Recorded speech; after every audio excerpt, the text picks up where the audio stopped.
distinguished guests, members of the media, our esteemed faculty, administrative staff, and my fellow students. A very good morning to one and all gathered here.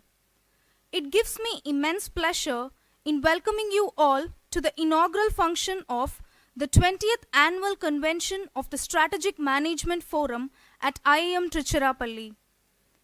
The convention aims to provide an opportunity for educators of strategy, innovation, and entrepreneurship to share their research on efforts to improve curriculum design, pedagogy, and consequently student learning experiences. Thus, we hereby present to you the theme of this convention, Strategy, Innovation, and Entrepreneurship Curriculum in an Era of Disruption. Now, I request Dr. Bimraya Maitre, Dr. Arun Aditya Sahai, Dr. Gerard George, Sri Rajnish Mehta, Professor Karthik Dandapani, and Professor Mukundan to occupy their seats in the dais.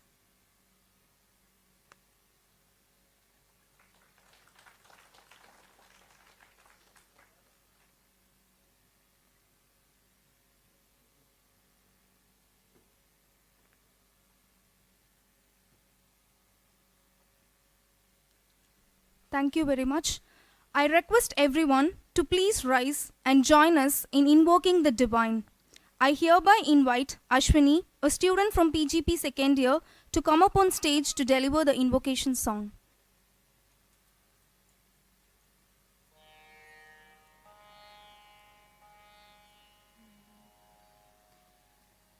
Shri Gananadam Bhajare Chittaparashakti-yutam Shri Gananadam Bhajare Chittaparashakti-yutam Shri Gananadam Bhajare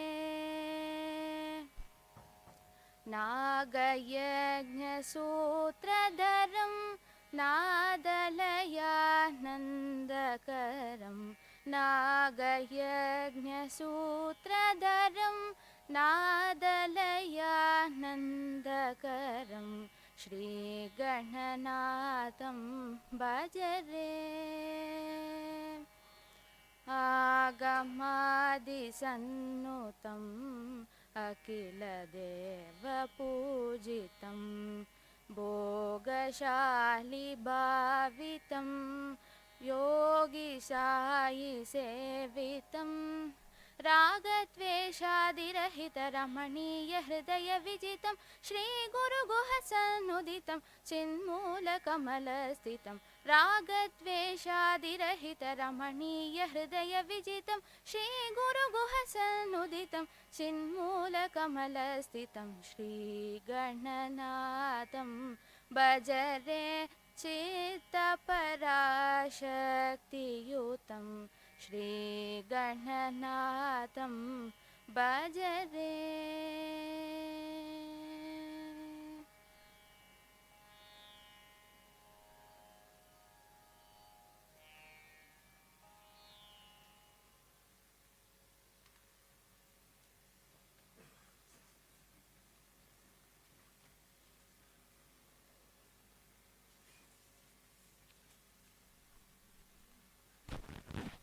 Thank you, Ashwini.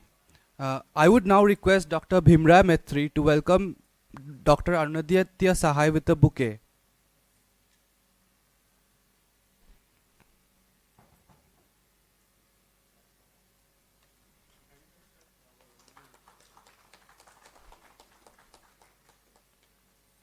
I would now like to request Dr. Bimraya Maitre to welcome Dr. Gerard George with a bouquet.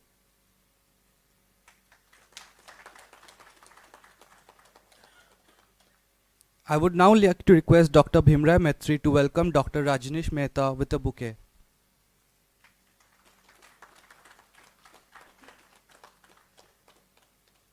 Thank you, sir. Light symbolizes knowledge, which removes the darkness of ignorance. We light the lamp in reverence to knowledge as the greatest of all forms of wealth. We now request the dignitaries on stage to come forward and light the ceremonial lamp formally inaugurating the Strategic Management Forum 2018 at IIM Trichy.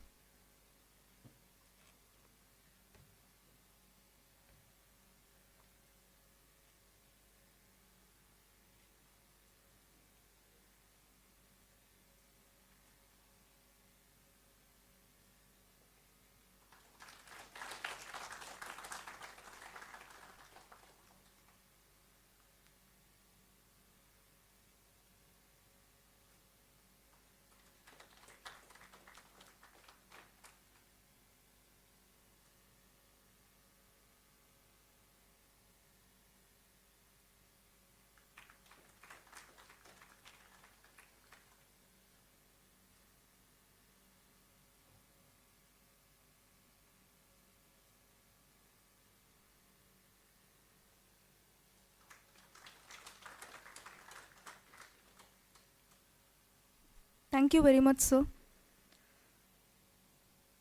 I would now request Professor Karthik Dandapani, Faculty of Strategy, to deliver the welcome address.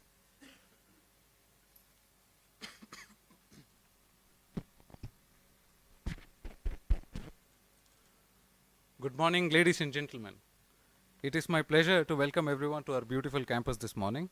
It is wonderful to see this nice audience in this pleasant weather. It is a great honor to have the opportunity to say a few words before starting the convention. It is my honor and privilege to welcome our chief guest, Dr. Jerry George, Dean and Lee Kong Chian Chair Professor of Innovation and Entrepreneurship in Lee Kong Chian School of Business, Singapore Management University. I would also like to extend a special welcome to our guest of honor, Mr. Rajneesh Mehta, Executive Director, Corporate Strategy and Planning, Hindustan Petroleum Corporation Limited. This convention is the 20th Annual Convention of Strategic Management Forum. We are especially excited to have Dr. Arunaditya Sahai, Secretary General of Strategic Management Forum, to grace the occasion. It is with great pleasure that I extend a warm welcome to Dr. Bhimaraya Maitri, Director, Indian Institute of Management, Tiruchirappalli, and Chairperson of Strategic Management Forum. I also extend a warm welcome to the co-coordinator, Professor Mukundan, my faculty staff and staff colleagues, fellow program students, students of postgraduate program and management, families, and friends of people who have joined us today. The theme of the convention is Strategy, Innovation, and Entrepreneurship Curriculum in an Era of Disruption. I will not go into detail about the importance of this field because that's what our distinguished guests will do in few minutes from now. Nevertheless, allow me to tell you why we have handpicked this theme for the convention. The global environment today is dotted with a lot of changes. As the major supplier of talent to organizations, business schools are at the crossroads to critically examine the curriculum with a view to preparing students with skills and competencies required to manage and lead organizations of the future. While there is a confluence of ideas in strategic management with adjacent fields like business models, entrepreneurship, design thinking, both drawing from and contributing to the body of knowledge, we also have changes in demography, learning patterns, attention spans of millennials especially, which has made it imperative to identify and adopt novel pedagogies to prepare millennials with requisite skills demanded by the job market. The 20th Annual Convention of Strategic Management Forum hopes to be a platform in leading this discussion on how academic ecosystem and strategic management professionals in particular can respond to these changing realities. Through the convention, we look forward to facilitating a conversation on the following topics: how to create or improve the course design, how to improvise with pedagogical innovations, how to improve the teaching notes and the cases taught in the course, which is the mainstay for strategic management and management education in general, how to change assessment techniques to give better feedback to the students and achieve the course objectives as well as the program objectives for which they join us. The convention aims to provide an opportunity for teachers of strategy, innovation, and entrepreneurship to share their research on efforts to improve student learning experiences in the classroom through this convention podium. Further, the convention also provides academics an opportunity to receive inputs on the curriculum design initiatives that they have undertaken, maybe their lectures, panel discussions, and we have academics of eminence representing global institutions who will be sharing their expertise here. The convention hopes to foster an ecosystem for exchanging and sharing expertise on all aspects of curriculum centered on disruption impacting strategy, innovation, business models, and entrepreneurship by assembling leading academics, thinkers, researchers, and policymakers. I hope that you enjoy listening to the exciting speakers. I also hope that the 2 days at the convention inspire ideas and discussions around the ways we can make our classroom and our learning spaces more enriching for the students of strategy, innovation, and entrepreneurship. I would like to close my welcome by expressing my sincere wishes for the success of the convention and for all the participants to discover new opportunities in the exciting field. Thank you very much for your attention.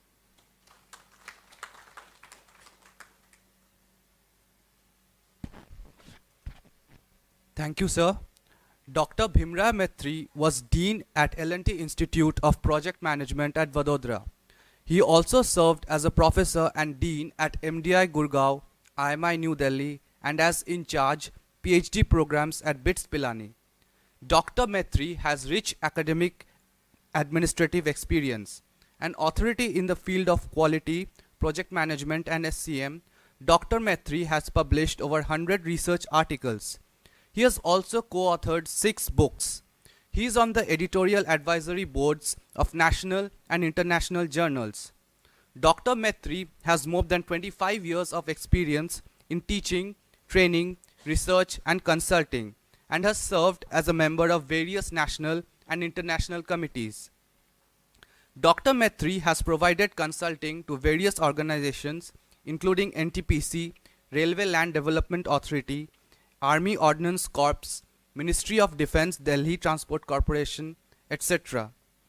I would now like to invite Dr. Bhimra Maitre, the chairperson of Strategic Management Forum and the director of IIM Trichy, to deliver the inaugural address. Very good morning, respected chief guest, Professor Gerald George, Dean, Singapore Management University, Sri Rajneesh Mehtaji, the ED Corporate Planning, Hindustan Petroleum Corporation Limited, Professor A. Sahai, Secretary General, SMF, Professor Karthik, Professor Mukundan, the convention chairs, Professor Dikshit, Professor Atanu, Professor Rahul Goswami, and Professor Raj Agarwal, and many dignitaries and delegates, my faculty colleagues, staff, media, friends, ladies and gentlemen. So first of all, I join Professor Karthik and Professor Mukundan to welcome you all for the 20th annual convention of Strategic Management Forum. So Strategic Management Forum has completed 20 years and it started and the founding father of this SMF, Professor Krishna Kumarji, and is basically he is a brain behind this particular forum, and he started long ago, and it is one of the important association to develop the faculty members and develop the area of strategic management in India.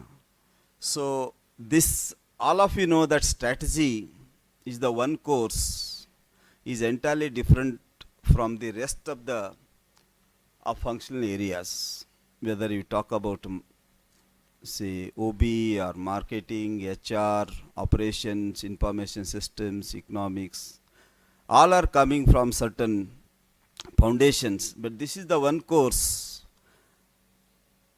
where people from any one of the functional area they head in the corporate world. But in business schools, most of the business schools, earlier days,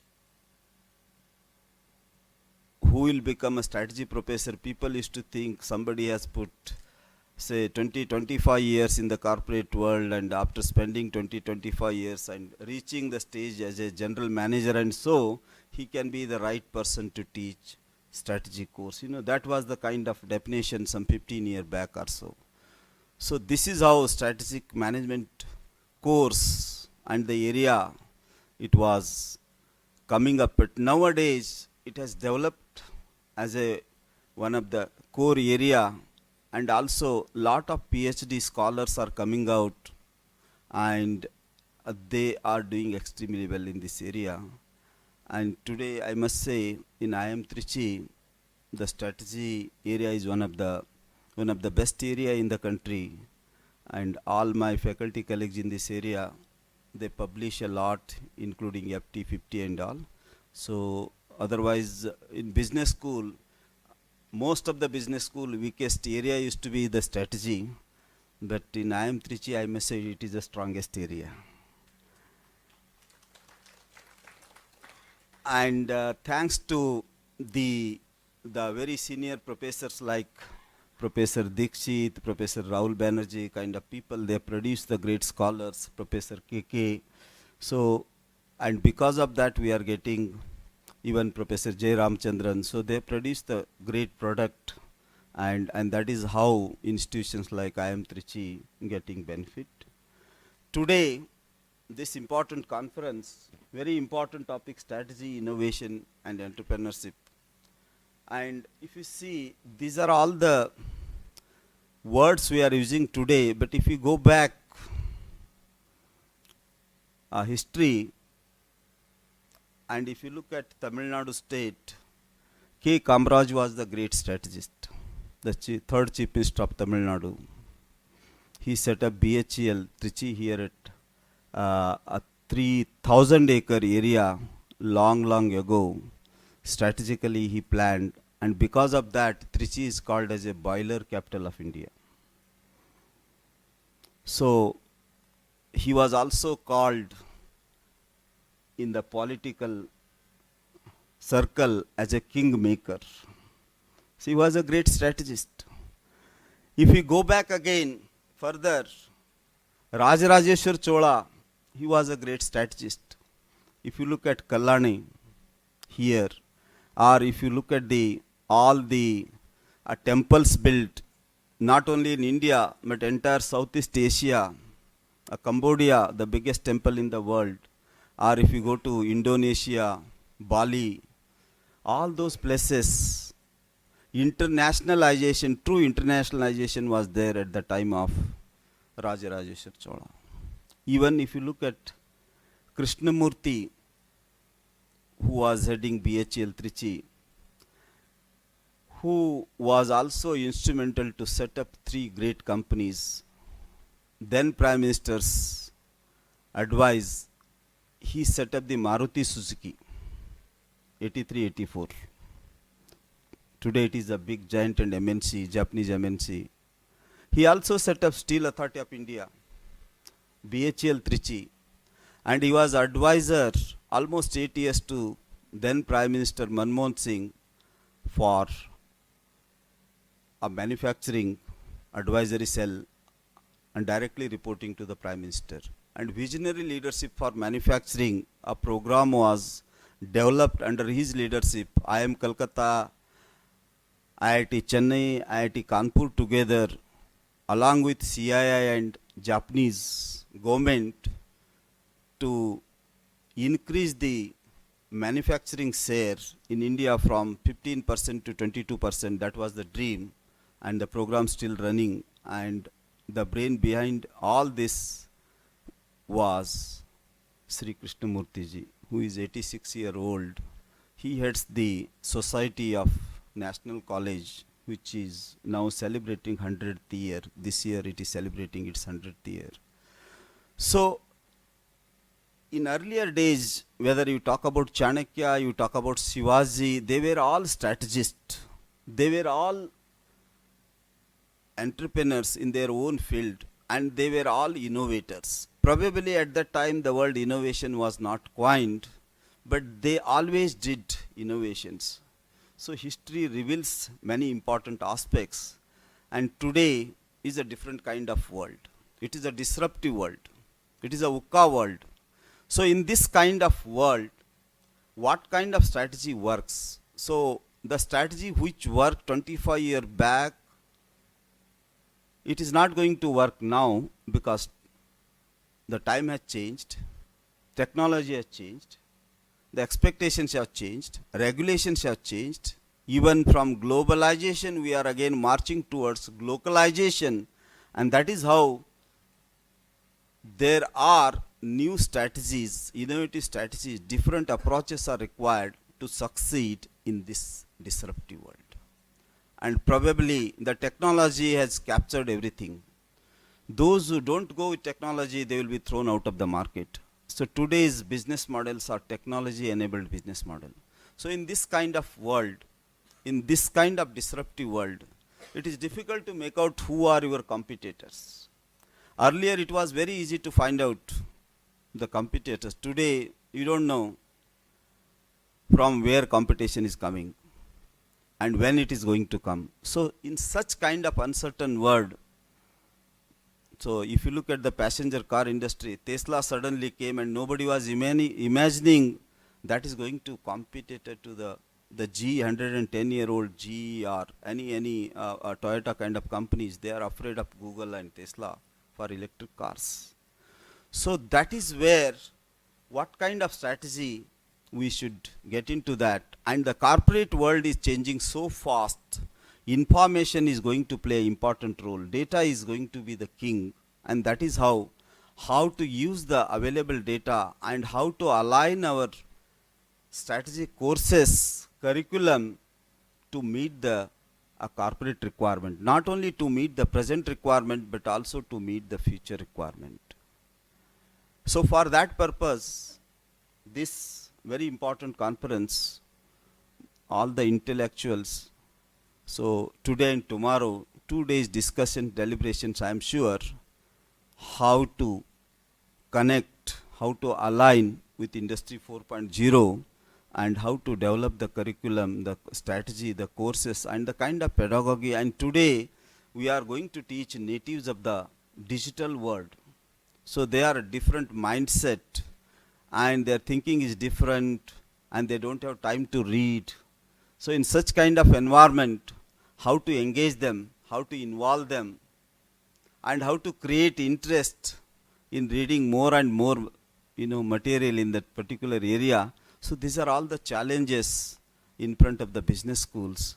So how to get into, maybe assimilation games or experiential learning in the area of strategy, and probably some other new way of teaching strategy, one need to look into that. So that is how this particular annual convention is going to play a very important role, how to connect business schools with the corporate world in this disruptive world. So today we are fortunate enough to have two great leaders in the area of strategy. Professor Gerald George, he is a great authority in the area of strategy. He was chief editor of Academy of Management, Nehru Fellowship.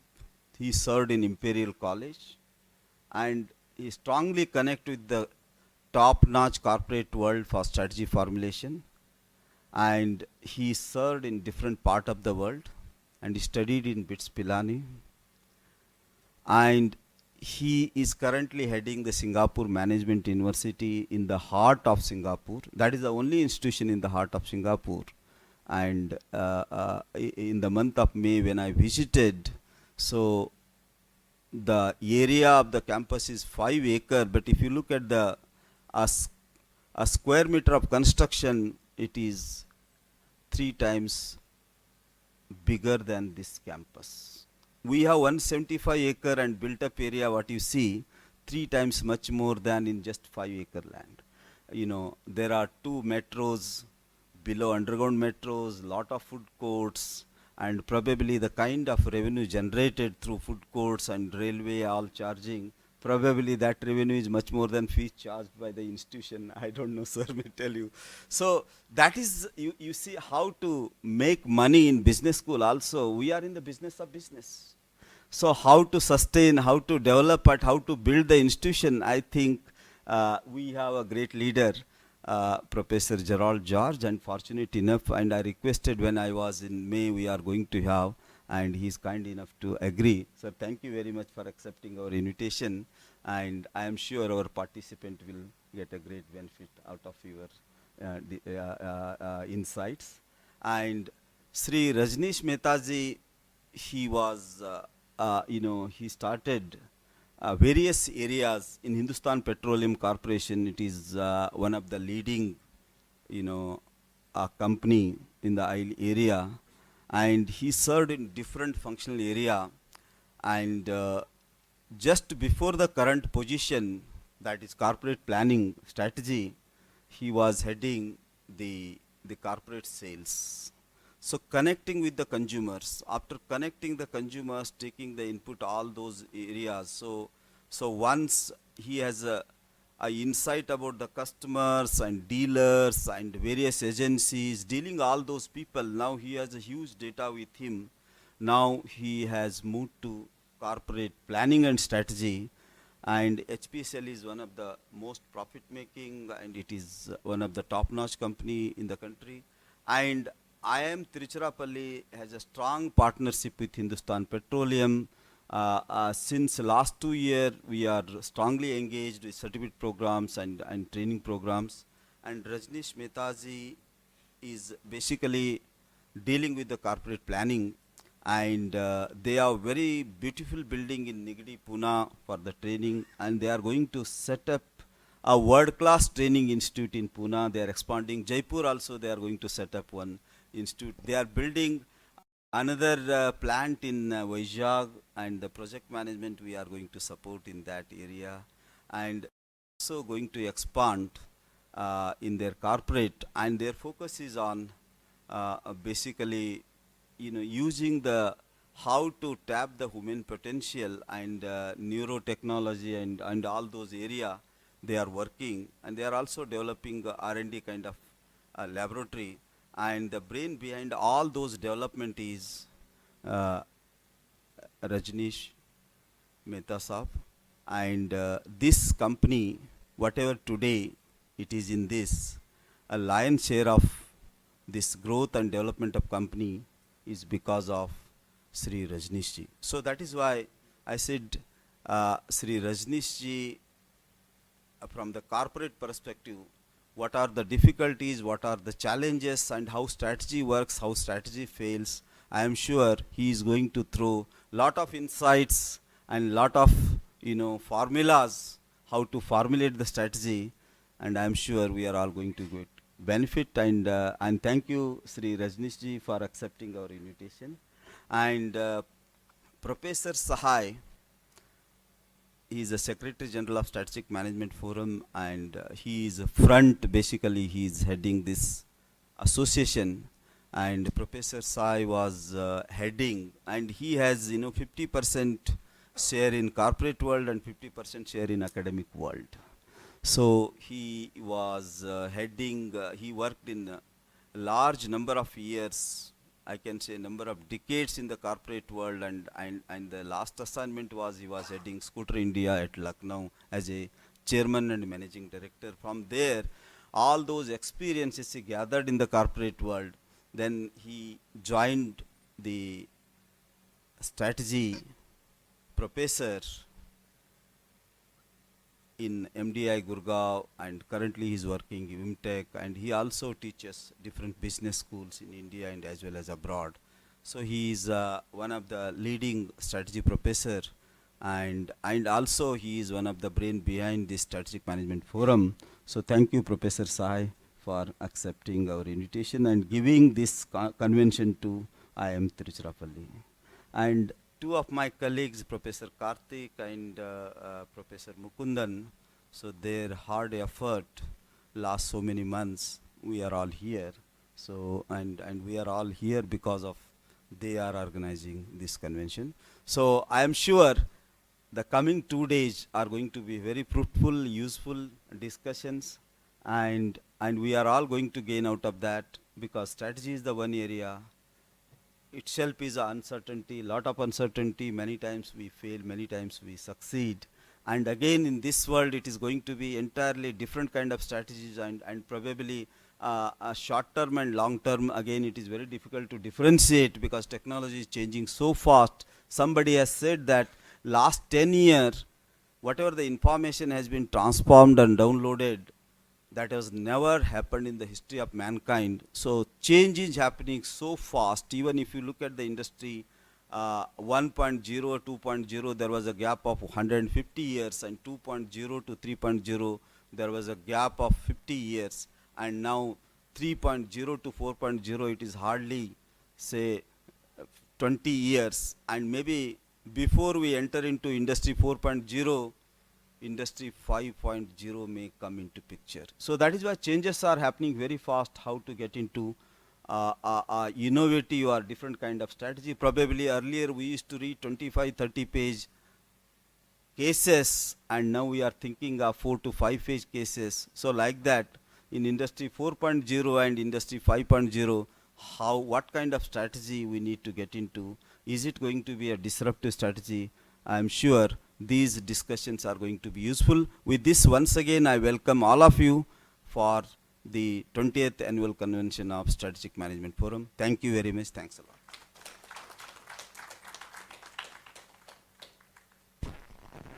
Thank you very much, sir. Dr. Arun Aditya Sahai is currently the Professor and Dean Research in Birla Institute of Management Technology. He is also a visiting faculty at IIM Ahmedabad, IIM Bangalore, IIM Kolkata, IIM Trichy, Delhi University, MDI, Kent University, Utrecht University, University of Lisbon, Portugal, and University of Messina.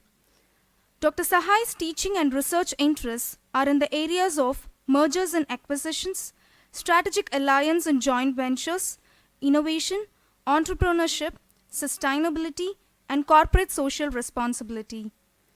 He has been a turnaround manager, corporate entrepreneur, researcher, educator, and an institution builder.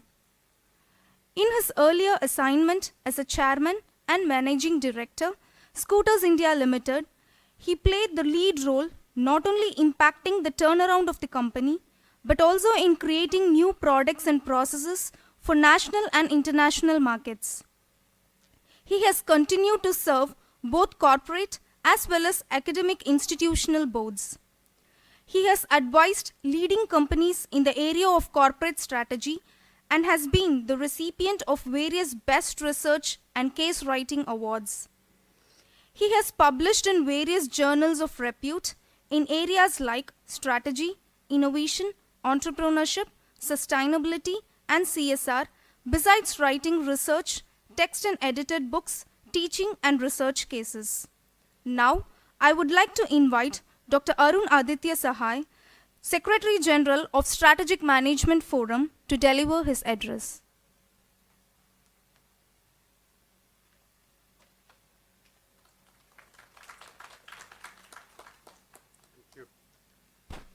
Good morning, everybody. Professor George, Professor Maitri, Mr. Mehta, Professor Mukundan, Professor Dandapani, and my dear friends, the audience, especially Kiki. I will be short and sweet because I was told that my time is already gone. So I heard with great interest when Professor Maitri addressed that the father of SMF is sitting here and he refuted.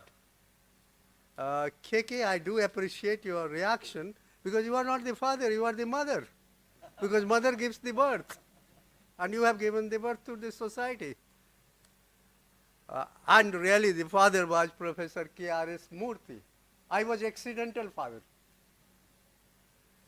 It happened that his plane arrived late in Lucknow. He has to catch somebody. I was in the audience sitting. I was just summoned and I was made the first or the founding president of the society. The society, as you all know, was founded in 1997 with multifarious objectives. And at that time, we had very few strategic management teachers. I mean, I am sad if you, even in IIMs, mostly economics teachers were teaching at that time. So we decided that let's train faculty for teaching strategy. And really, I still today feel that kind of strategy we taught. This question comes in my mind all the time. Unlike, let's say, physics, chemistry, biology, you do research, it goes to market. Alexander Fleming brought penicillin, and then the industry adopted. Here it is just the reverse. The industry does, then we professors go and study how it happened, why it happened, then we bring out a research. So this reverse needs to be changed. But I come back to the objectives with which it was. The first objective, of course, was to train teachers. And there I must say this forum attained a lot of success. KK may correct it. We trained over 1,600 faculty members who were in marketing or finance or HR to teach, and the model was that every such participant had to attend one basic course in strategy, then 6 selective courses, and after this they would get a certificate in association with AICTE. So AICTE was also at the back, and that's how this certificate had value. So apart from teaching, we also wanted to do research where we have miserably failed. And I would appeal to this August gathering to show us the path. So we are a learner, we have been discussing how really to mobilize more and more research, more and more case writing. Even we contemplated for bringing out a journal on strategic management at our level in India. Here everything what we do, we teach still today is what Americans did. We are just copying, though our management system, I consider, was far superior to them. Our systems, processes, and Americans and Europeans are adopting many Indian management practices, Chinese management practices. We are going on copying. And the major issue that has been that every institution, okay, if you do ABDC, rated journal A star, you get this. So all incentive of processes are very much Americanized. How we really bring Indian ethos, not only in strategy, management as a whole, was a thing that we have contemplated but not yet done. And this would also be a subject which we can always discuss across tea, outside tea, even after our dispersal, because that objective we need to fulfill.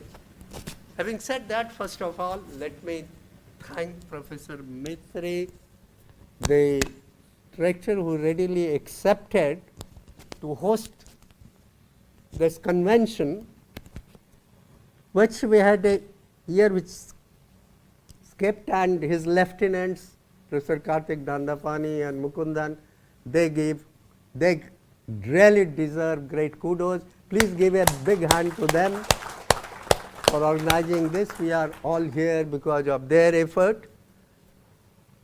I will just take, with your permission, Mukundan, is it 5 minutes over? My 5 minutes? You are allowed 15. We have talked all about Business 4.0. Perchance I had been on the sidelines of Davos. And there also I found that we teachers are far behind the industry. And industry is talking, though they are lapping up maybe IM products, but beyond that, industry is telling, irrespective of where they are coming from, they are not prepared for the industry. They are not ready for the industry. That is the real scenario, and maybe Mr. Mehta will let you know in detail what he feels. I also, as CEO, felt that. I had been recruiting, earlier IIM or IIT people would not join my company, but after turnaround they were, but I found them to be lacking totally. We had to train from ABCD. So this is one part, the business education as a whole and strategic management in particular need to focus where the student development of a student, development of faculty, and development of institution as a whole. Because today, I mean, many of the institutions also have started having their corporate cell or their what is called strategic planning cell. And as you have just heard, Professor George, he makes more money through so many eateries, through I don't know how much he charges to Metro XYZ. So we are in the business of business. We are in the business of business education. So we need not always look at the government or look at donation. We have to generate our capital. We have to generate our funds. So let these 2 days, let us have deliberation, both academic as well as practical practice. Because I would consider in the management education, practice is equally important. It's not all about theory or academics. We should be equally strong in practice. And so these 2 days deliberation, I have seen the program very well crafted by Professor Mukundan and Professor Karthik, which really converges the both. The topic itself is something which is very, very practical. Because innovation is not about theory. Innovation is about doing. Entrepreneurship is not about only theory. It is about doing. There may be theories of entrepreneurship, but entrepreneurship is about doing big. And so let's hope that next 2 days are very exciting, very rewarding, and giving us a new path. With that, I would once again thank Professor George, who made us to IIM Trichy, to guide us, to bless us, to give us light, and Professor Maitre and his team to host this convention. Thank you all.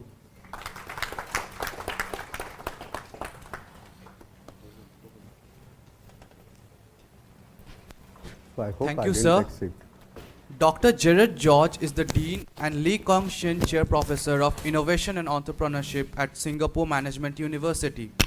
Previously, he was the Deputy Dean and Founding Director of the Gandhi Centre for Inclusive Innovation at Imperial College, London.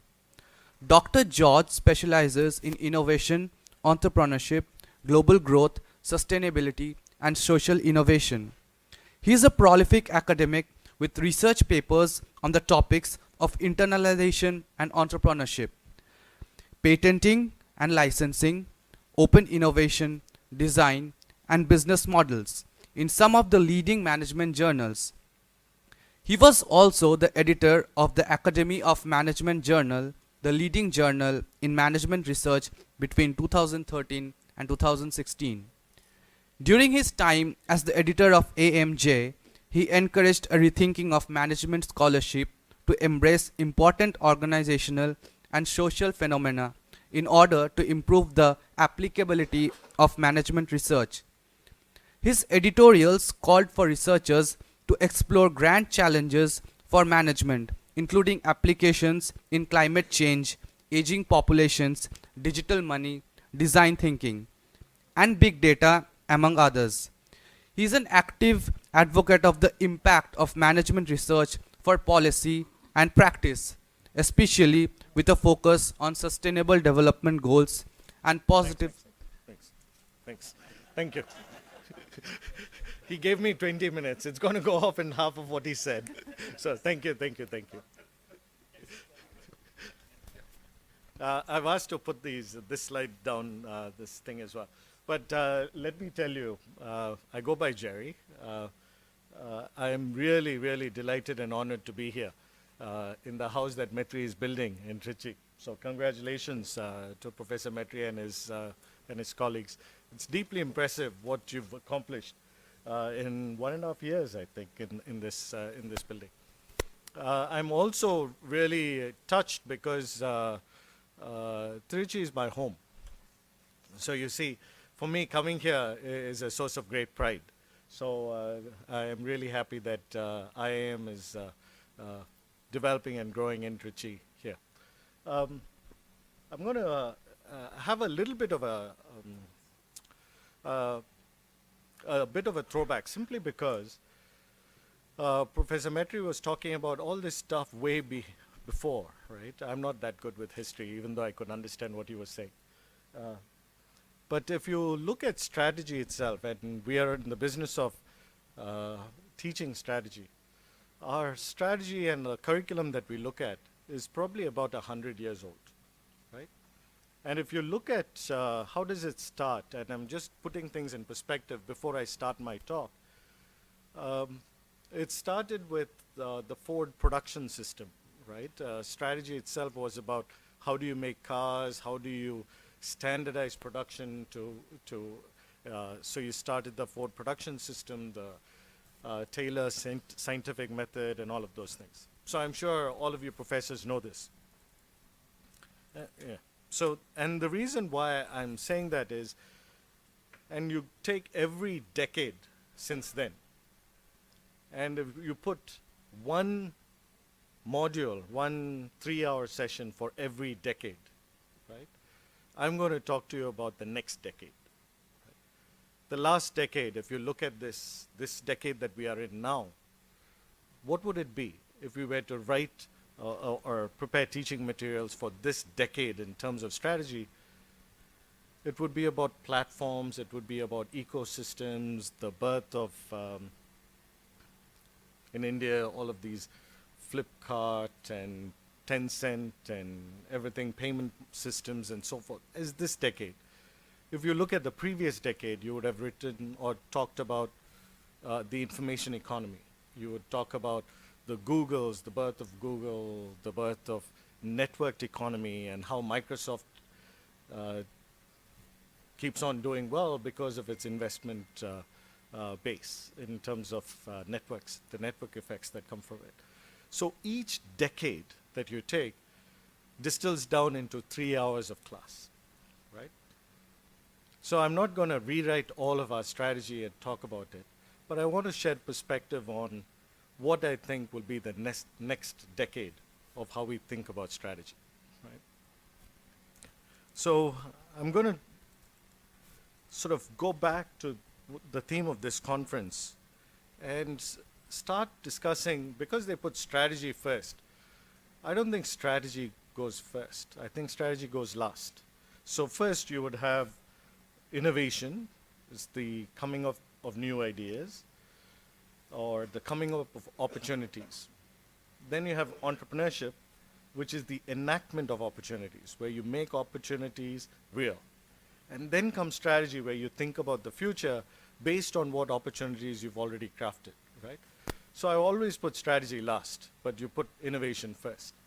And you think about this, and you'd say, what is, if we think about the current platform now, we've gone through the information economy, we are now in a platform economy, and you think, what is the next phase? Then I think it's renegotiating what I think is the social contract. What is the social contract of business itself? You have to think a little bit about this. Business gets a license from society to invest and make production decisions that are effective and efficient for society as a whole. That's our social contract. Why do we create businesses, and what is the contract that we have in business is that social contract. Over the past 5 decades, businesses have become entities in themselves, where the social contract becomes renegotiated, right? So when we think of sustainability, we think of what is going to happen over the next 10, 20, 30 years in this world, right? And what does that mean for that social contract of business, right? So today I'm going to spend a little more than 20 minutes. Just so I'd finish, I think I've made 20 slides, and I've spent so much time just on my cover slide. So it's going to take a little longer, but bear with me.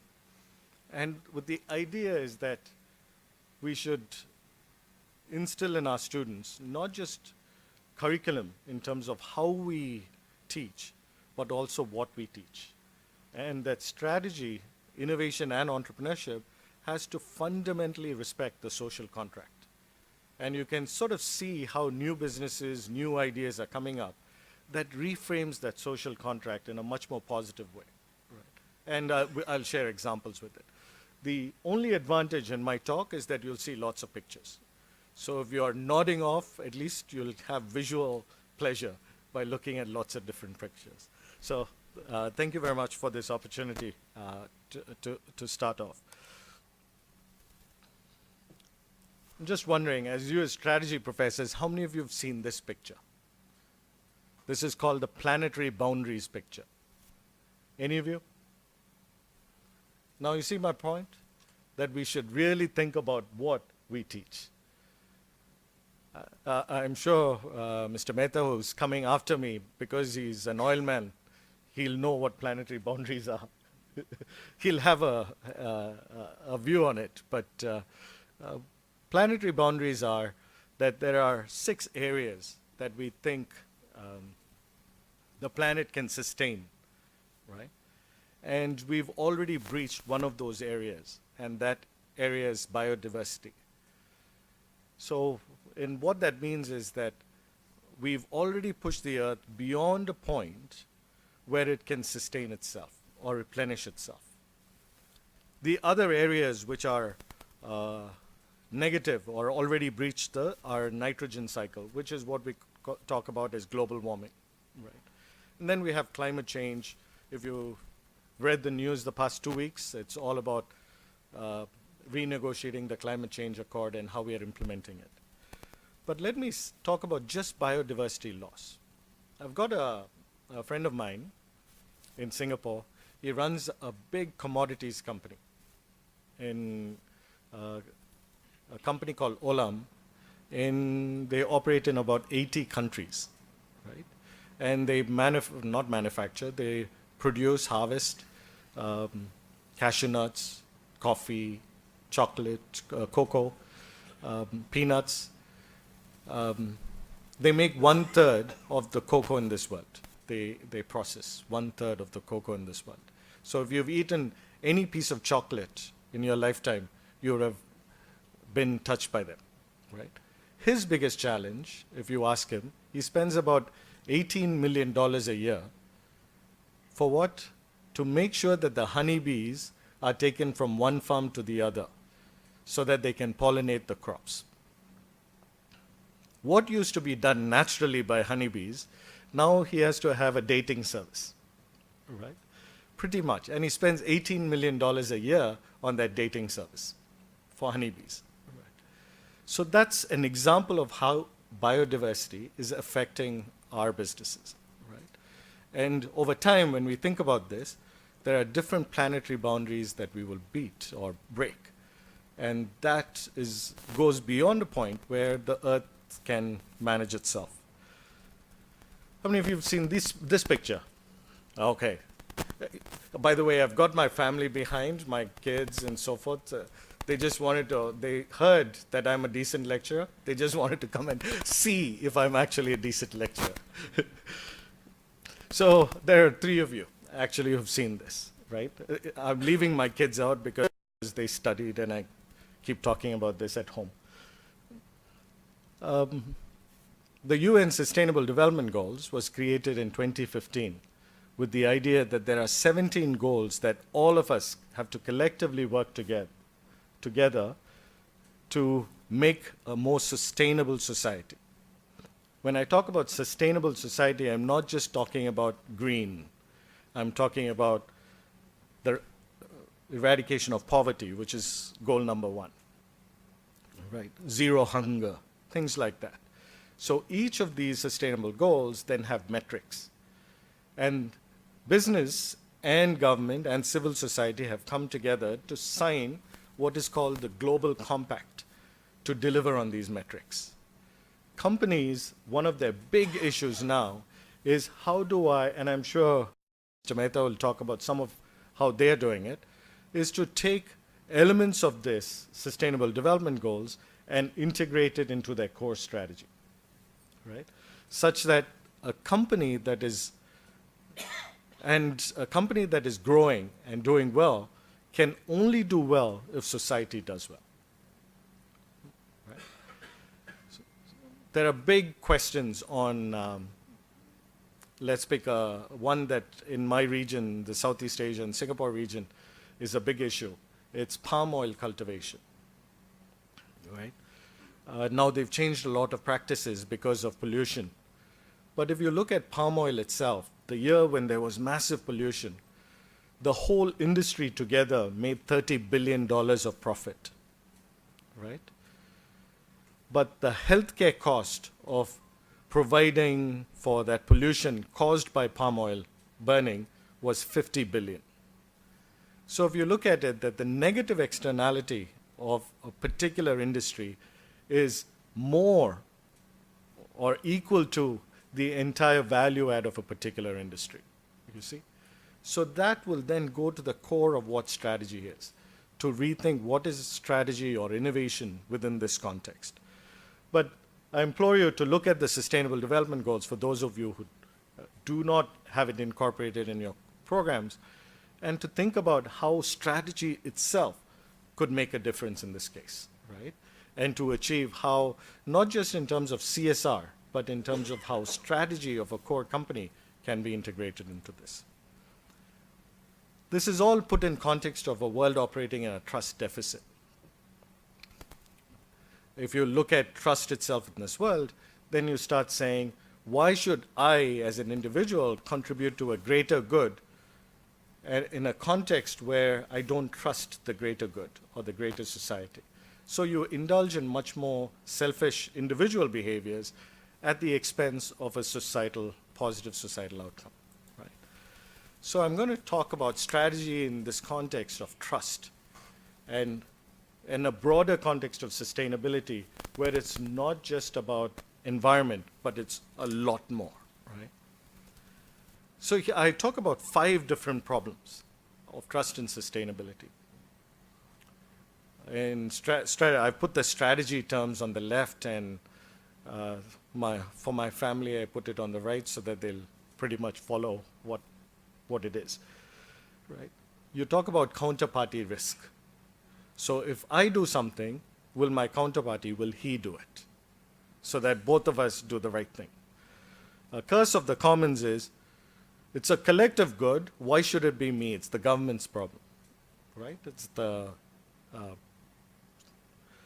pool resource problems mean that what's in it for me?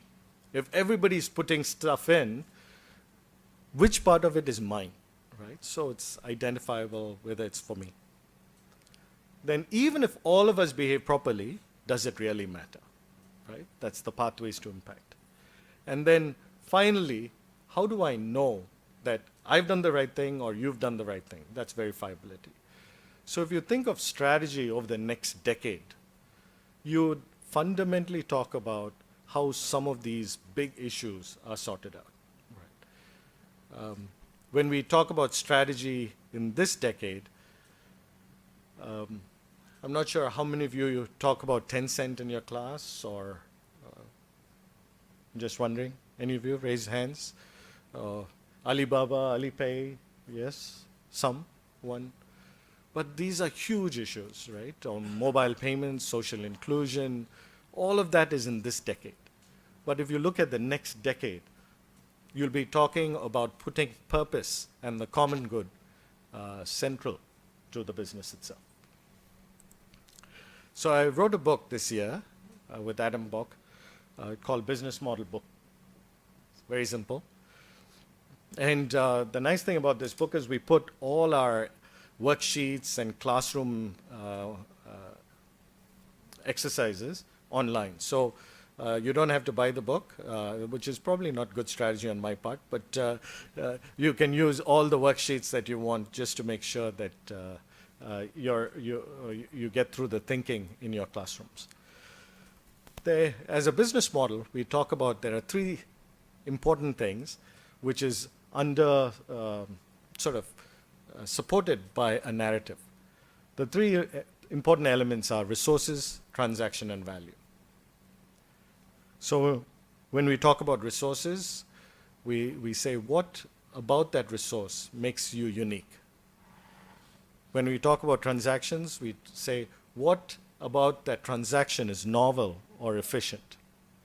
And we talk about value, we talk about how do you create and capture value. And the underlying element that brings all of them together is a narrative. And I'm going to apply this sort of framework very quickly on these 5 different problems. And I've written a few papers on this topic. So everything I've written is already here. So you're free to look up these. Karthik, will they have access to these slides? Yeah. So you'll get these slides. So if you would like to, please look up some of these papers that go with that.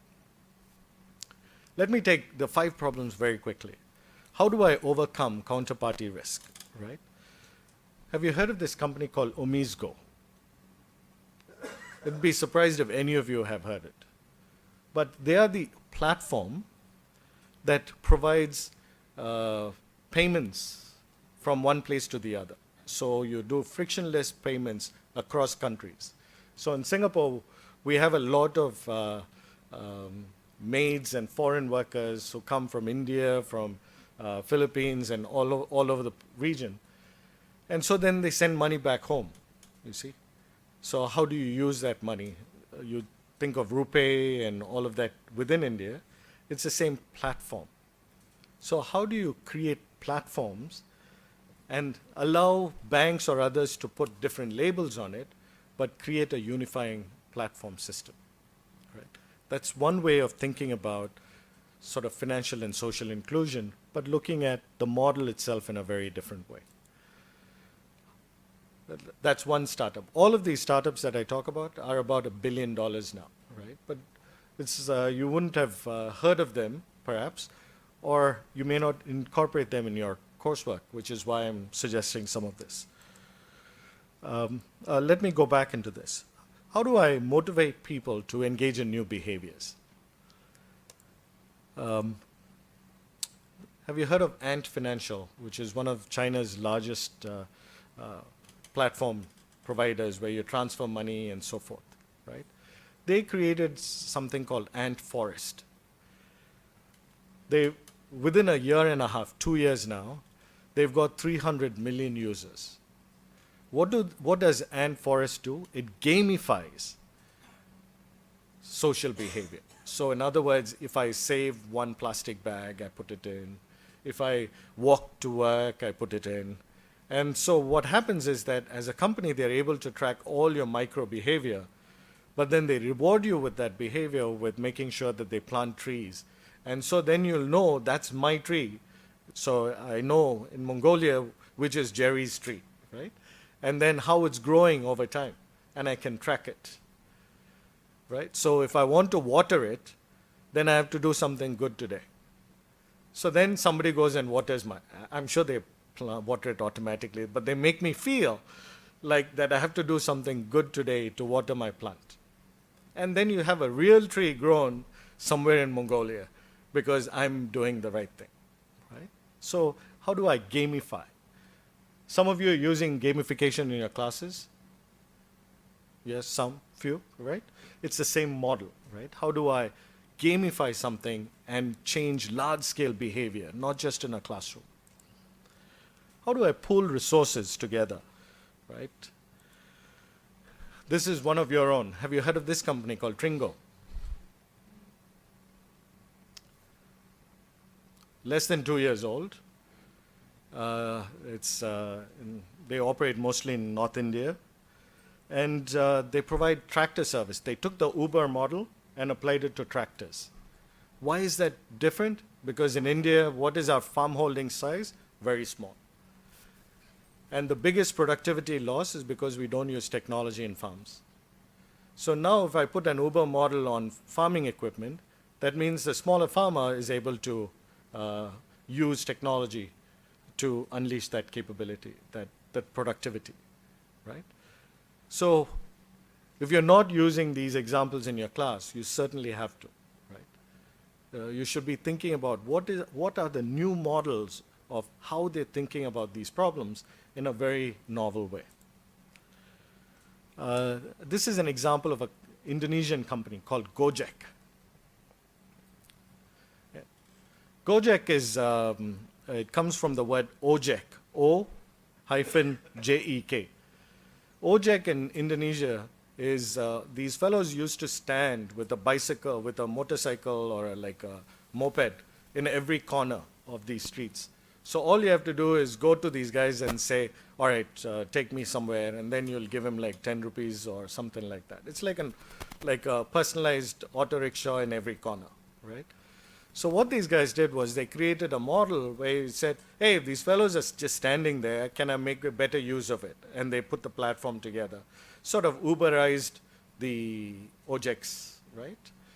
Then they started saying, well, since they're driving around, maybe we can make better use of this productive labor. So then they said, why don't you go stand for me to buy cinema tickets? Right. Then they said, why don't you go get me my cook to come and make lunch or dinner for me? Then he came to the office and said, okay, since you're here, why don't you do my laundry as well? Right. So what they did was they converted these idle fellows standing around waiting in the corner to much more productive labor and getting things more productively done. Right. It's a simple idea. But then what you take is latent labor pools and make it highly productive with a very efficient and simple business model. So I'm sure if you look around Trichy, there's lots of useless fellows, right? In fact, yesterday we went to one of our pieces of land that we were having, and there were guys like just idling around, looking manja and looking kite and things like that. I don't think it's because it was Christmas Day that they were doing this. They were just useless, right? So I think there are lots of ways where you can think of strategy or innovation in pooling together a productive labor, right?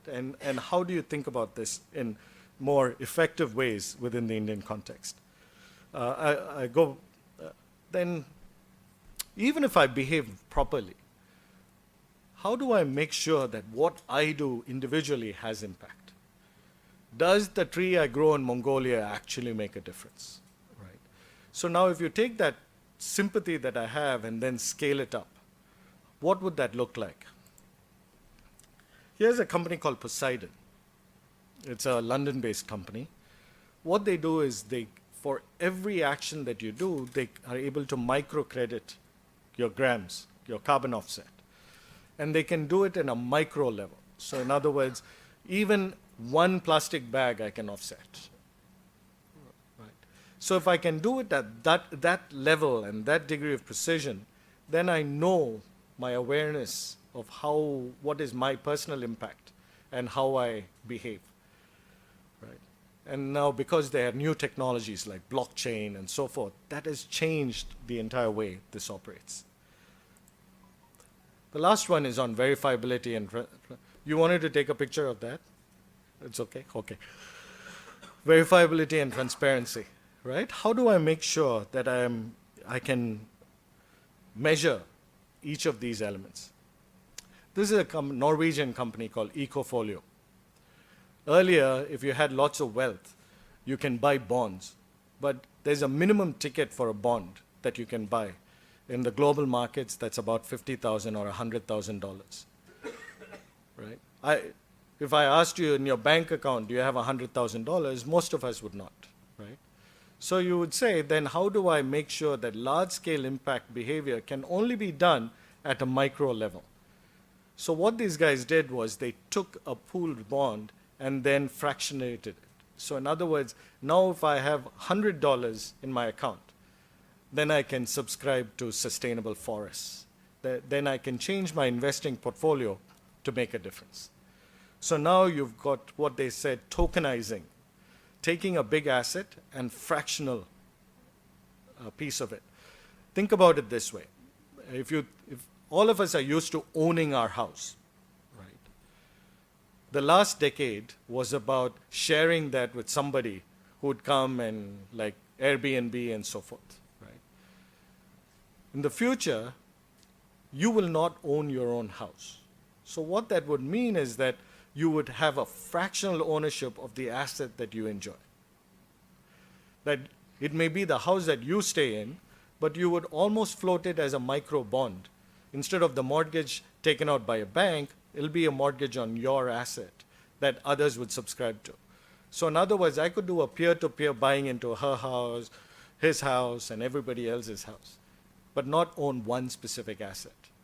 So how does that make a difference? I de-risk my entire portfolio.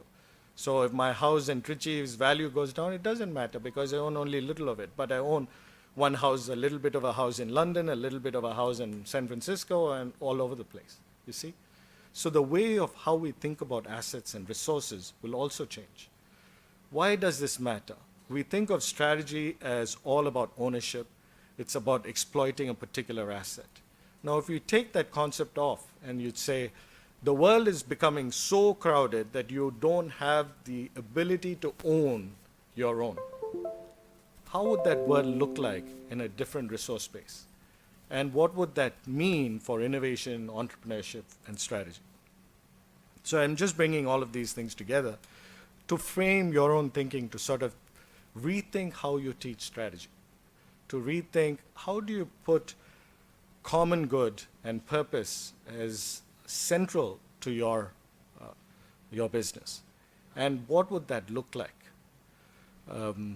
If a few years ago, 2014 I think, I wrote an article with a cardinal called Vincent Nichols.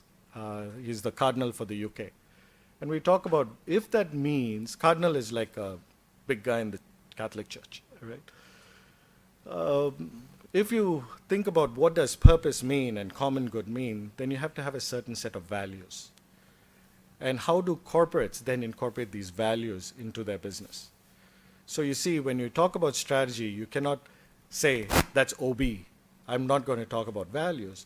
Strategy, entrepreneurship, innovation, all reflect certain set of values. The values that we talked about were solidarity, meaning coming together. If you common good is about solidarity.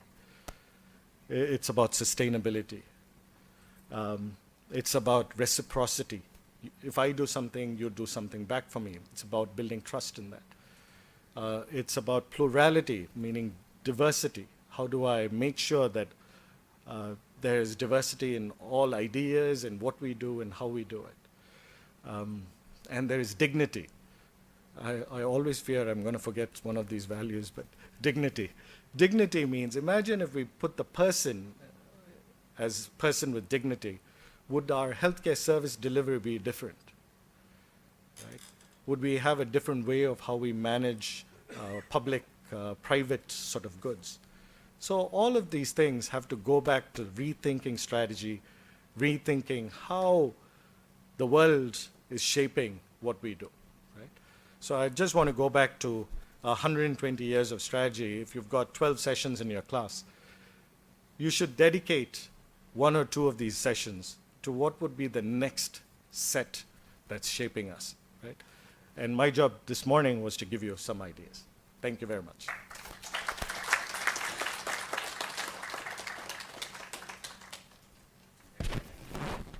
Thank you very much, sir, for the enlightening speech. Shri Rajnish Mehta is the head of corporate strategy, planning and business development of Hindustan Petroleum Corporation Limited. In his current capacity, he is additionally responsible for IS strategy for the company and HPCL's active play in the startup ecosystem. Prior to that, he was heading two major businesses, that is industrial and consumer sales, as well as lubricant business, along with R&D and quality control.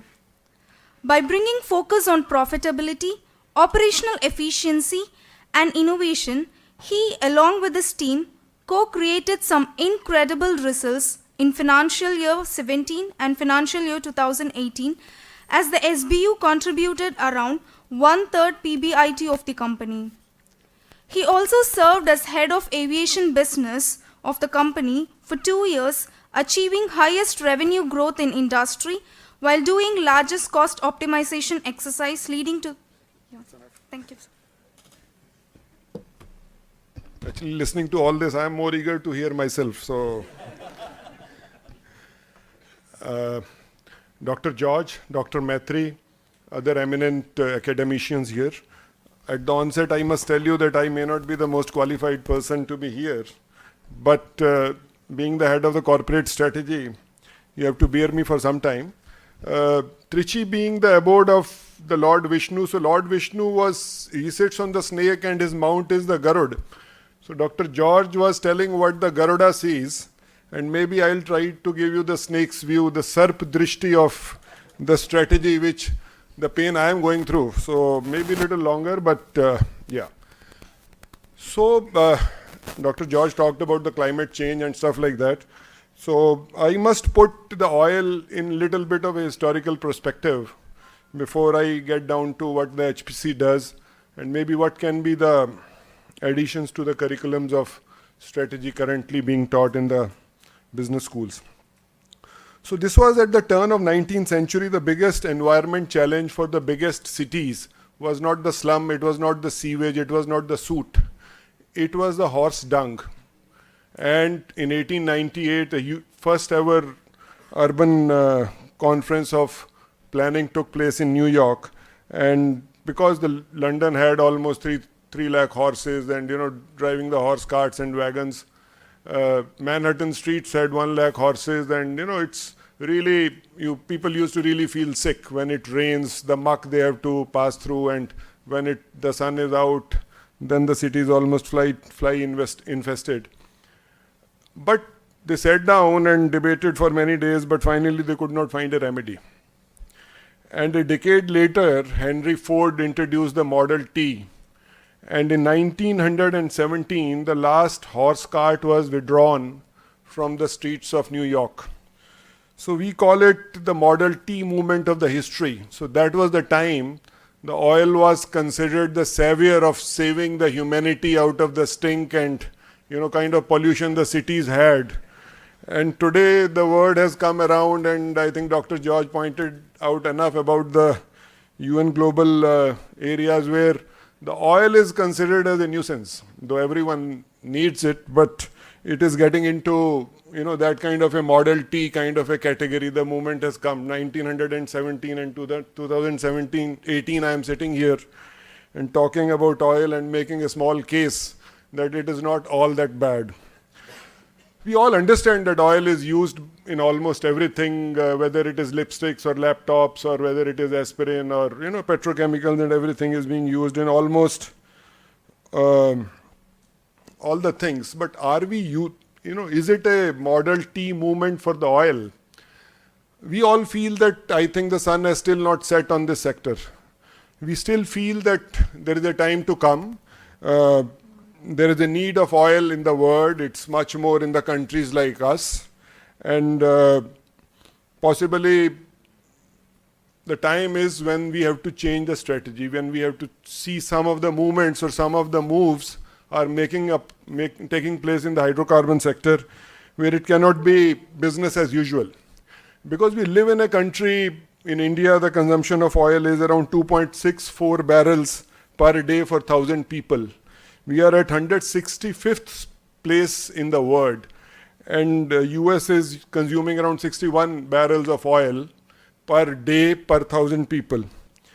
So the times are a little different. John D. Rockefeller and Marcus Samuel, those who founded Standard Oil and the Shell, their intent was to produce more, produce it cheaper, and capture the market all over the world. In fact, our own company comes from the stock of the Standard Oil, the John D. Rockefeller, who they say that the richest ever man in the world. And obviously he donated most of his wealth to the universities, but I live in the neighborhood of one of our wealthiest men in Bombay, and I suffered 3 days of traffic jams because he wanted to show his wealth.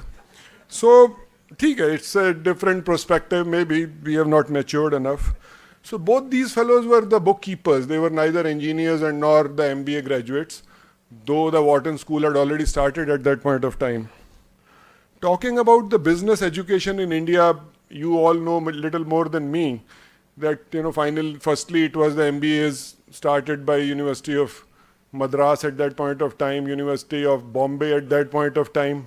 Obviously the names have changed, but they started the initial courses, then IIMs came, and IIM Calcutta, then IIM Ahmedabad. So I was reading somewhere that 20 IIMs today, but 3,300 business schools, producing 3 lakh potential business managers. But the problem of Indian education is the same as, what is there in the primary schools, because the government and everyone is trying to build the schools. They are, the news media also says that schools are not good, the building is bad and this and bad. So institution infrastructure is there because a lot of builders and, business magnates, they set up the institutes, but I think the problem remains the teachers. I myself studied in a municipal school and we used to have that, we call it tat, the mat on which we used to study. So one day I was trying to recall that what do I remember about my school. So I was not feeling that bad that I sat on those mats and studied and the teachers were beating me and stuff like that. But I was remembering the greatness of the teachers who taught me. So I think the teachers is something, and the people who are sitting here is much more important than possibly the kind of infrastructure any institution claims. We have been the beneficiaries of some of the business school pass outs in our oil industry. Mr. Sai was remembering Mr. Sarthak Bihuria. He was heading two of the public sector oil companies. And very nice man, even otherwise, whenever you meet him. We had two IIM alumni as our chairman. One was from IIM Calcutta and one was from IIM Bangalore. Even our current chairman is out of Jamnalal Bajaj Institute. He is an MBA there. So we have been the beneficiaries, and then we have a lot of consulting jobs done through IIMs and also a lot of management development programs we run through IIM. So we have been the beneficiaries for this, and also the oil industry has globally at least has given the leadership to the world, though some of them had to go through the fenestration when our Tillerson was sacked by Trump through a tweet. These are not the good days when the big managers of the oil industry, they get into the government sector because somehow it's passing through a little difficult phase.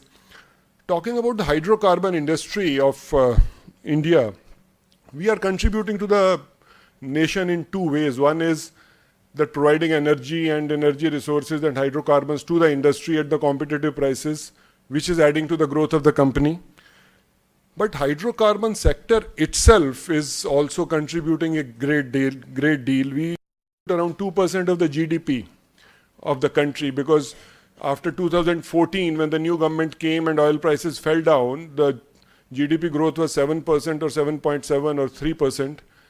2% was coming out of the cheaper oil prices. Also, we meet 1/3 primary demand of the nation.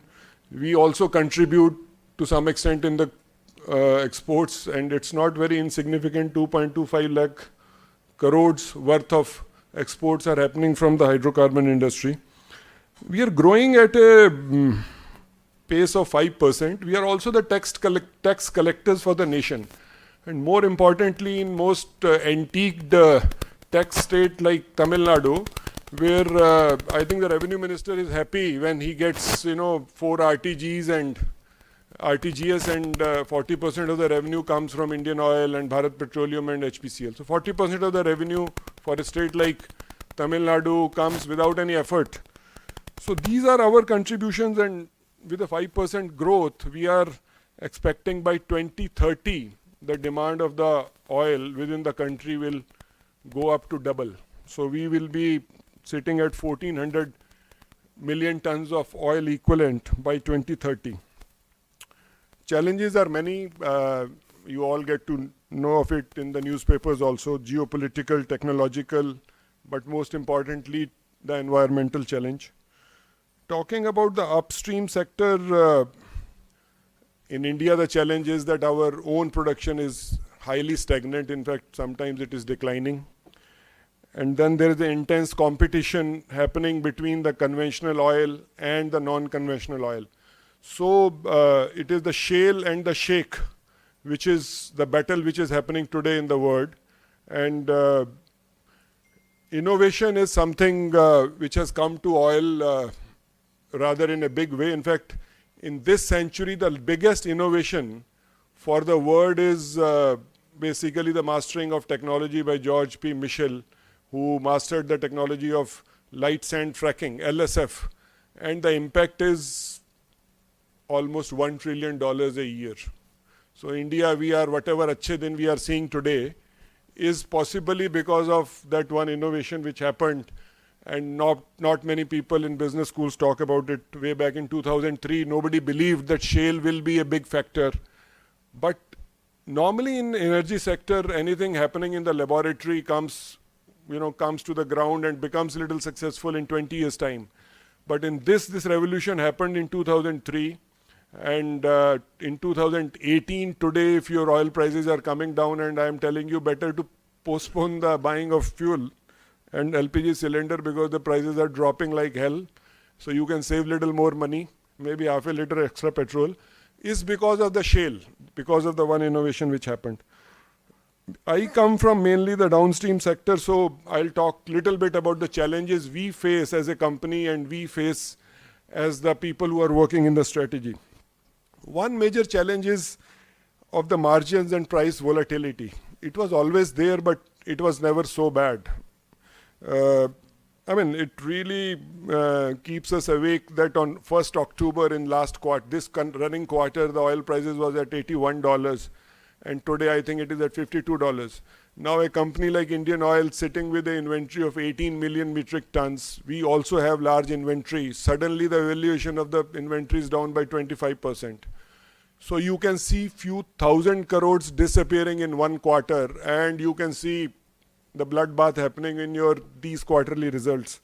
So this is something very unsettling for all of us, because what is happening in India is that when we are shipping the crude, we are buying the crude and say it is shipping from Basra, and then it is landing on the east coast, say to our Vizag refinery, 30 days gone, then we store it for 15 days, then we process it, then by the time it is getting sold on the forecourt of Hyderabad petrol pump, it is already 3 months are over.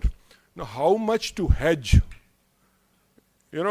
Not only the crude, but also the dollar, because with the Trump and Fed and all those kind of mavericks today, our rupee is also in almost like a seesaw battle. So this is a typical strategic challenge which we face in the companies, because all of us have a huge capex lined up. So if we are not going to make profit, even in the Singapore, bankers will not entertain us when we go and try and raise some bonds.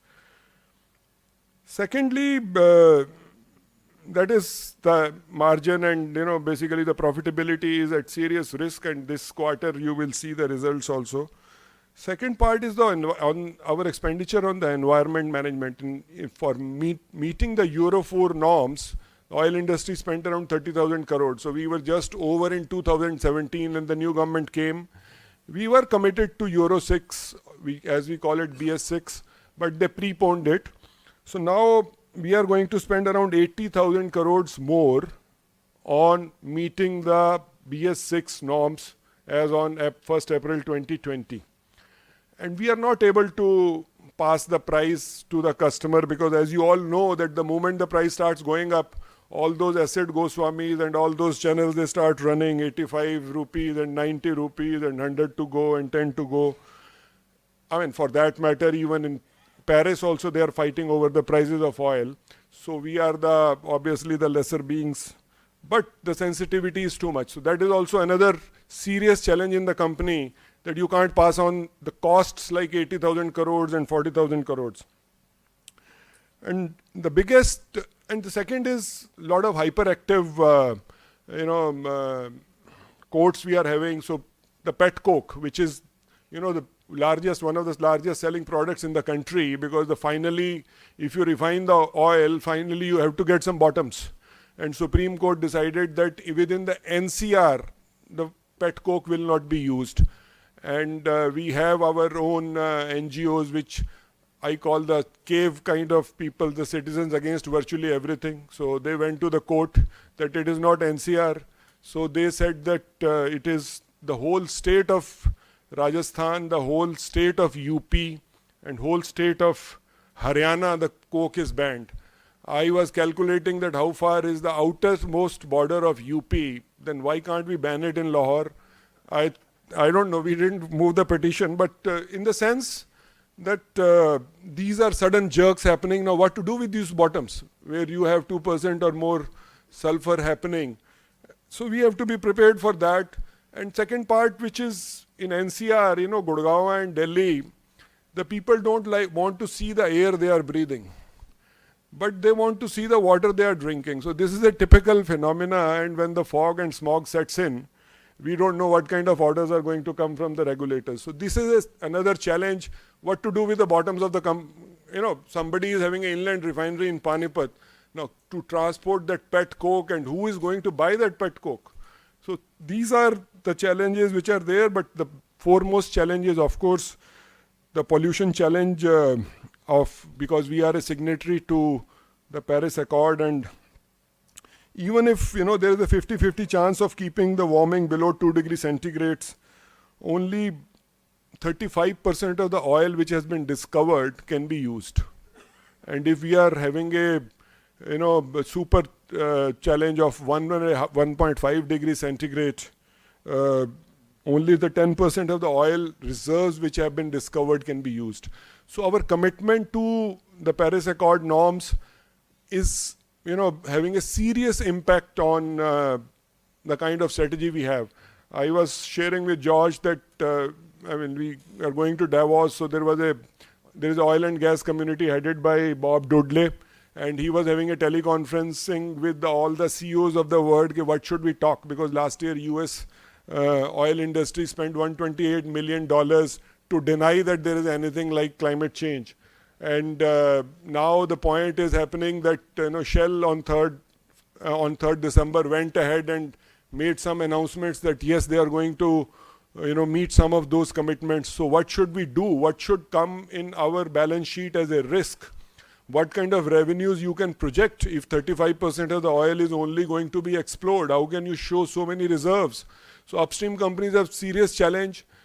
Our companies have little less challenge, but our challenges are quite different. That day my CEO was asking why Bob Dudley is sounding so low. I said, sir, the price has come down to $58.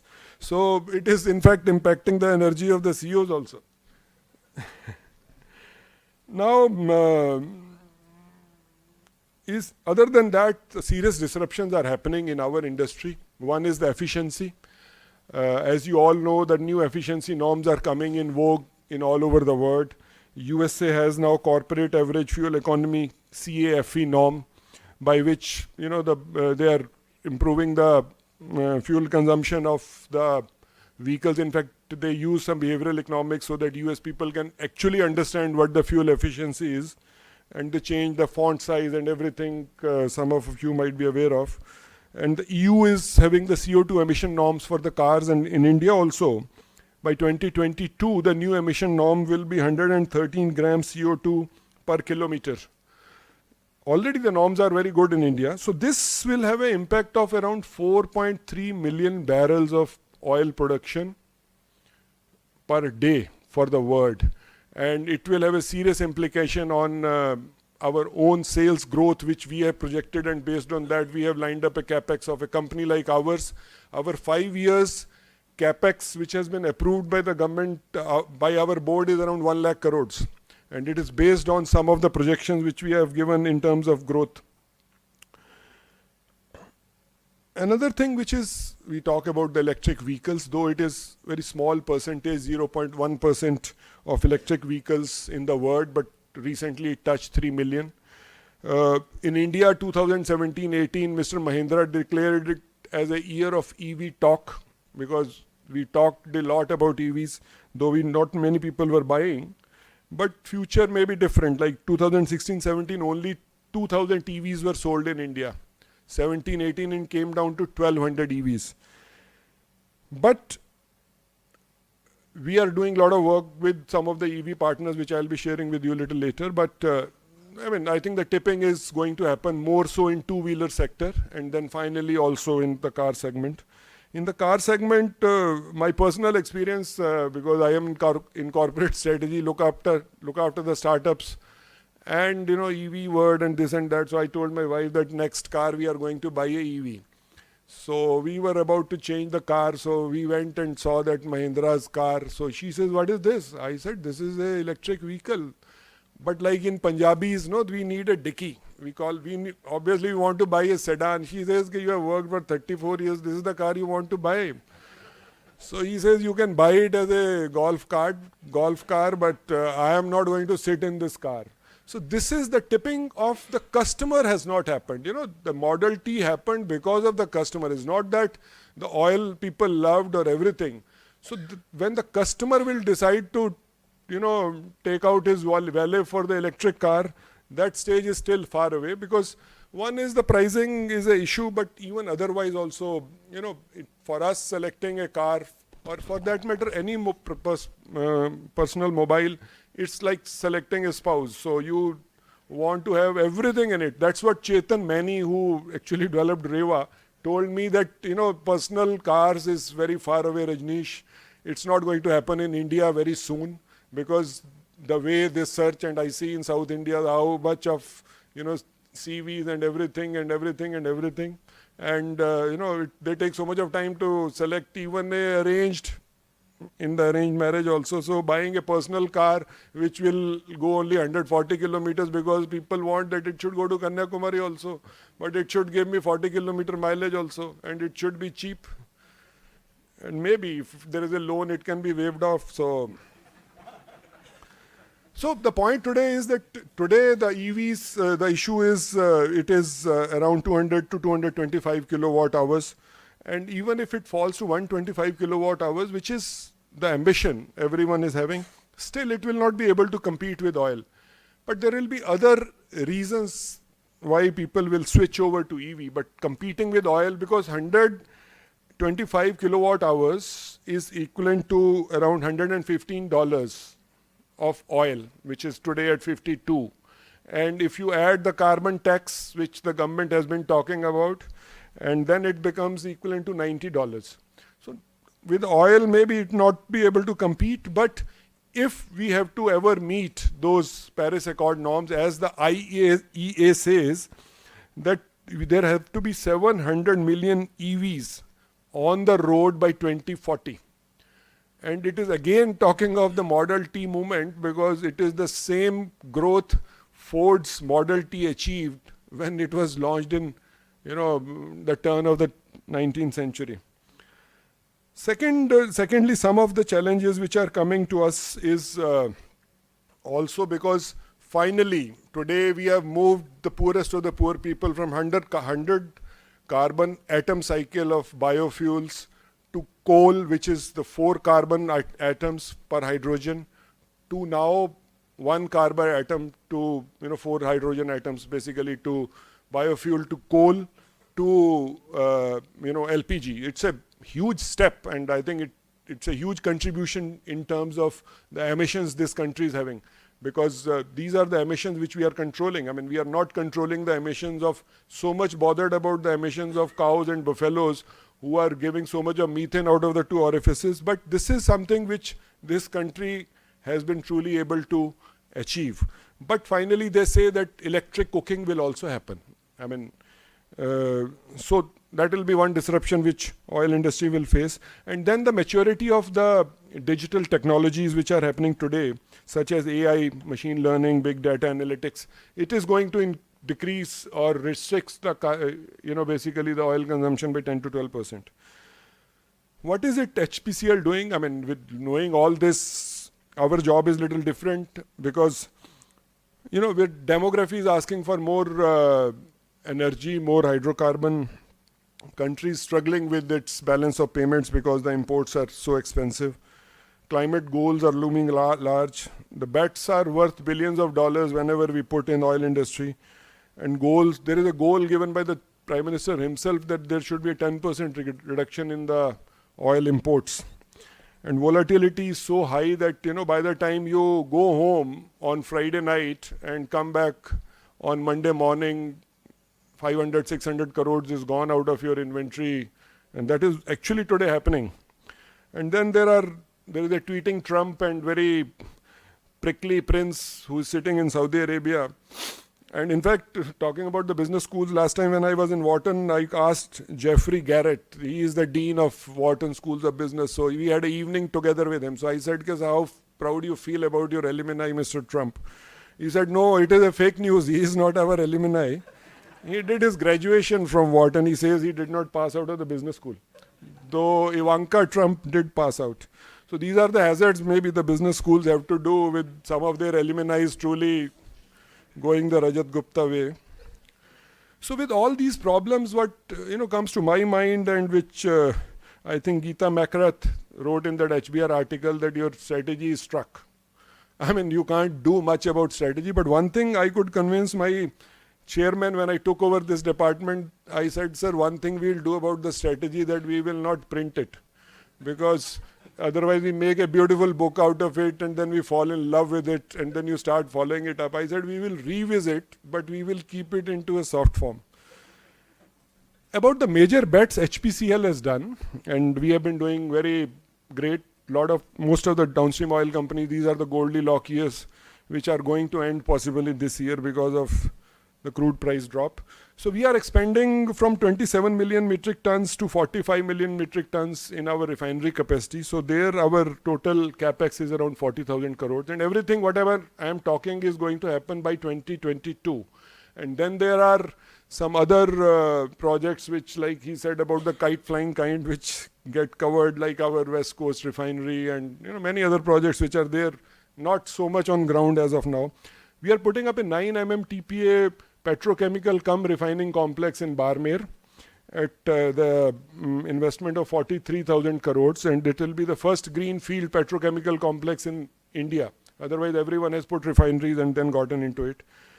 Then 25,000 crores is our serious investment in pipelines and LPG bottling plants, retail network, aviation and lube blending plants, and some of these pipelines are passing through Chennai, through Tamil Nadu, because Tamil Nadu has the distinction of so many pipelines stuck on this side and so many pipelines stuck on that side.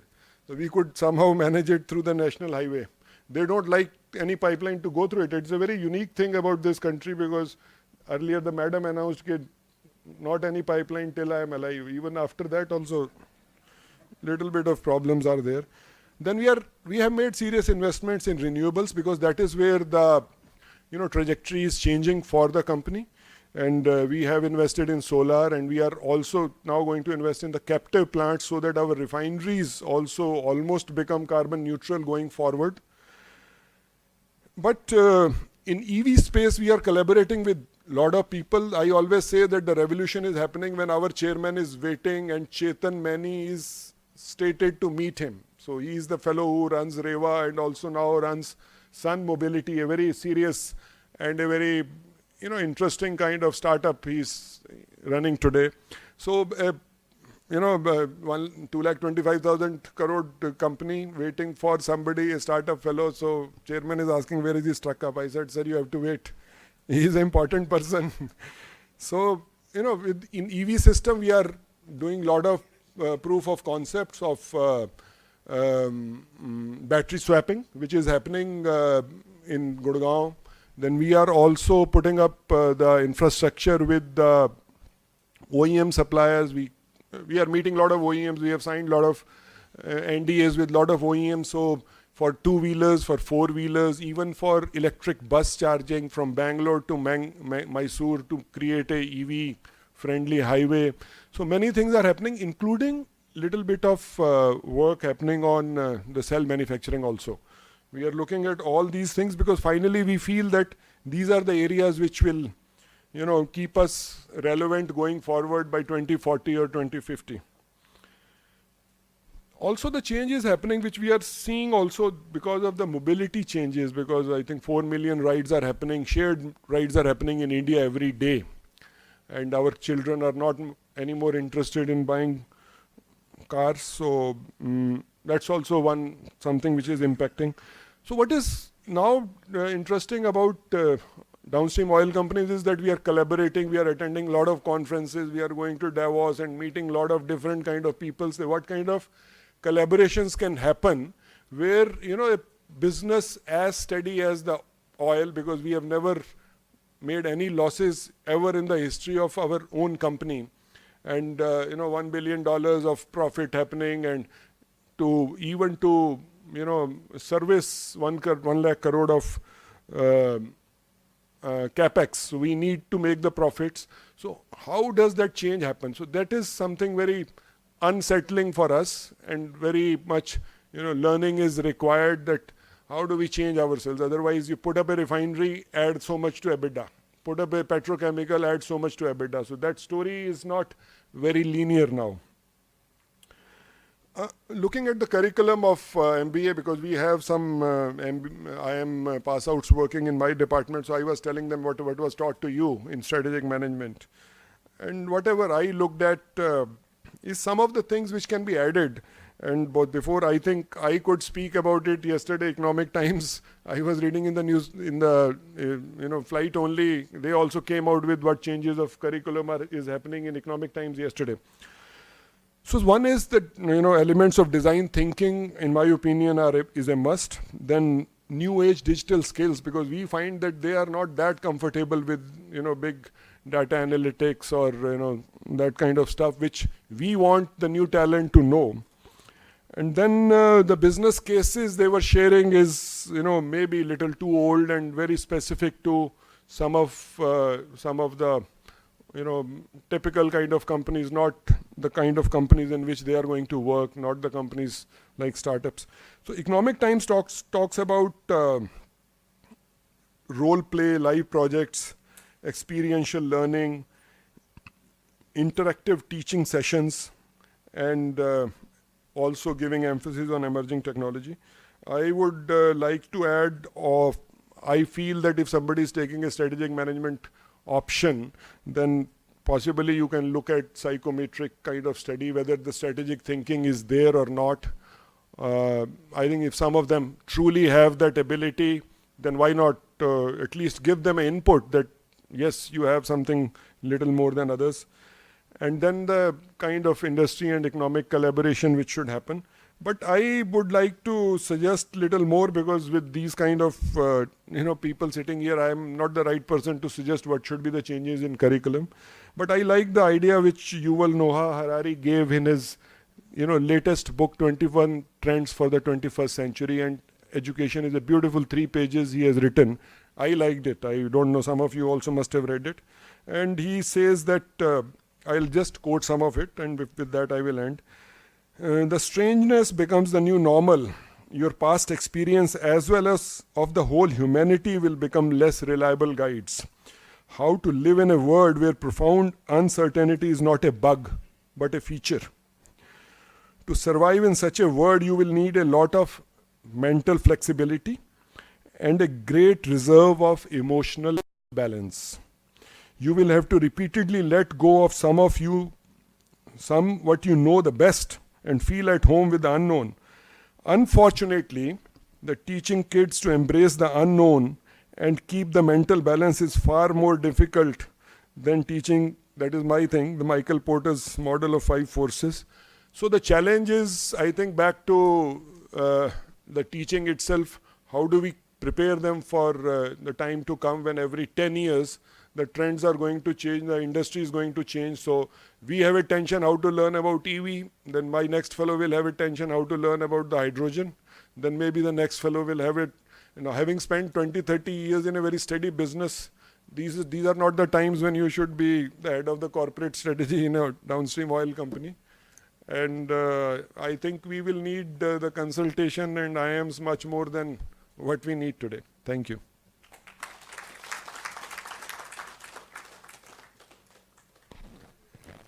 Thank you, sir. I would now request Dr. Bimraya Maitri to present a memento to Dr. Gerard George.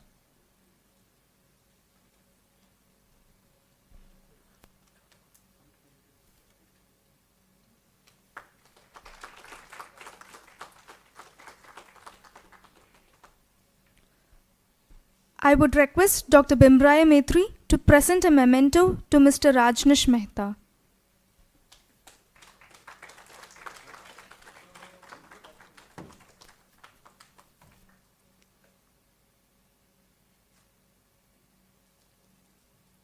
Thank you, sir. I request Professor Mukundan, Faculty of Strategy at IIM Trichy, to deliver the oath of thanks.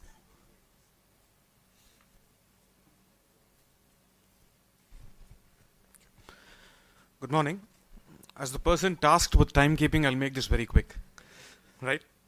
So I'll begin with thanking our chief guest and guest of honor for today, Dr. George and Sri Rajneesh Mehta. for sharing their thoughts on, in the case of Mr. Mehta, on the oil industry, the strategic challenges that they are facing, and also on the theme of the convention. Both of them married their address with wit, which I understand, which I'm coming to understand is their characteristic feature right now. So, thank you, sir. Thank you both. I'll Dr. Maitri and my colleague Karthik for conceptualizing this forum, designing the theme, and operationalizing this convention. I would also like to thank our student volunteers, administrative staff who have helped us significantly in putting this event up, right? And then I'll thank all the participants and delegates who have come to attend this convention, and I hope that you have 2 very productive days at IIM Trichy. Thank you, one and all.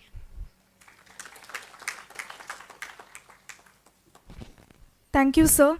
Again, IIM Trichy warmly welcomes everyone to the convention, and we hope that this will serve as an enriching experience to all of you. I now request everyone to stand up for the national anthem.